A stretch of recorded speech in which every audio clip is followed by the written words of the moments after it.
এটা ভারত না ভাই, এটা নেপাল। ঠিক এভাবেই দুই ভারতীয়কে দিয়ে রাস্তার থুতু পরিষ্কার করালো নেপালি এক যুবক। দুই ভারতীয় পর্যটককে প্রকাশ্য রাস্তায় কড়া ভাষায় উচিত শিক্ষা দিলেন এই নেপালি যুবক। নেপালে ঘুরতে গিয়ে চলন্ত গাড়ি থেকে সড়কে থুতু ফেলায় ওই পর্যটকদের উপর ক্ষোভে ফেটে পড়েন স্থানীয় এই বাসিন্দা।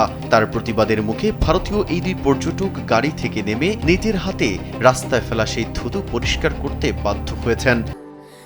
স্যান্ডেলিনা সো, রূপচর্চায় আভিজাত্য।